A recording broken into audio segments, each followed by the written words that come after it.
Bhaktinagar police સ્ટેશનમાં તારીખ 9/6/24ના રોજ એક ગુનો દાખલ કરવામાં આવેલો છે, જેમાં એક બેન જેઓએ ફરિયાદ આપતા પોતાની ફરિયાદમાં જણાવેલું છે કે ફરિયાદીના સાસુ માંગરોળ ગયા હતા ત્યારે તેમના બેનના દીકરીએ એમને એવું જણાવેલું કે ગુરુજી છે જે જમીનમાં કોઈ ઝવેરાત સોનું કે કંઈ પણ દાટેલું હોય તો એ શોધી આપે છે, અને એ ગુરુજી હાલ રાજકોટમાં આવેલા છે, તો આપણા ઘેરે બોલાવીએ.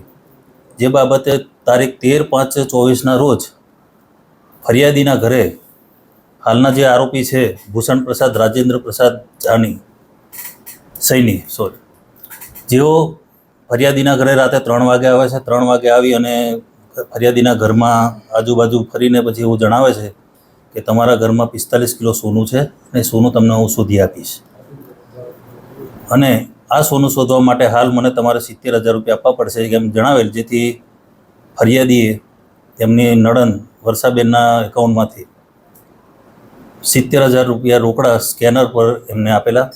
ત્યારબાદ 36,000 રૂપિયા બીજા રોકડા માગેલા, અને આરોપી ઘરની અંદર ફરી અને આમ બીજે ત્રીજી વખત વારંવાર આવી અને લીંબુ મંગાવીને ફરિયાદીના શરીર પર એ કરી અને પછી બહાર વિધિ માટે ફેંકી દેવડાવતો.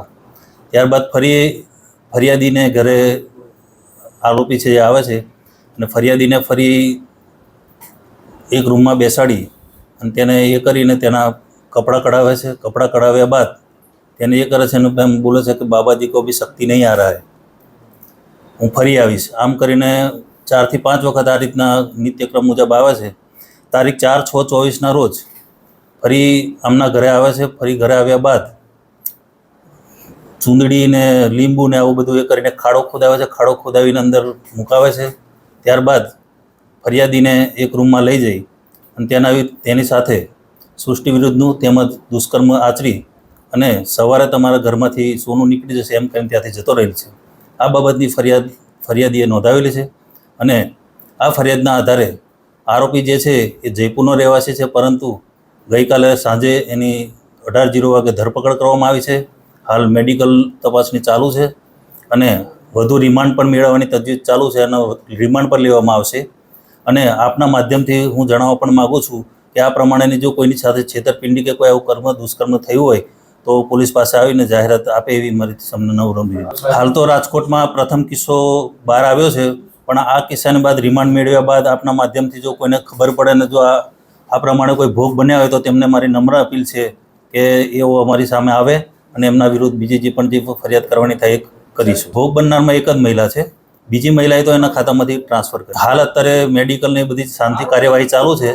એના રિમાન્ડ મેળવી અને વધુ ઘનિષ્ઠ પૂછપરછ કરી અને આગળની કાર્યવાહી કરવામાં આવશે, અને આના કોઈ બીજા પણ ભોગ બનેલા છે કે કેમ તેની તપાસ કરવામાં આવશે. હાલ સુધી કોઈ ગુનાહિત ઇતિહાસ આપણી પાસે સામે આવ્યો નથી, પણ રિમાન્ડ દરમિયાન જો કોઈક વધુ જાણવામાં મળે, કારણ કે આરોપી બહારનો છે, જયપુર રાજસ્થાનનો છે. રિમાન્ડની માંગણી 7 થી 10 દિવસની રિમાન્ડની માંગણી કરવામાં આવશે. એ નામદાર કોર્ટ જે પણ રિમાન્ડ આપે એના પર.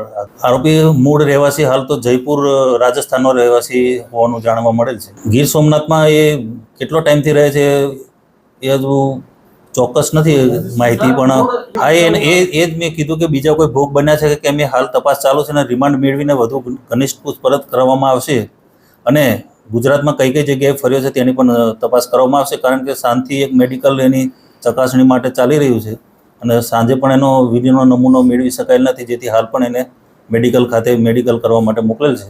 જેથી હાલ તો બીજું કંઈ મળી આવેલ નથી. જે આરોપીની પૂછપરછ દરમિયાન જે વધારાની જે પણ હકીકતો બહાર નીકળશે એ પ્રમાણે આગળ તપાસ કરવામાં આવશે.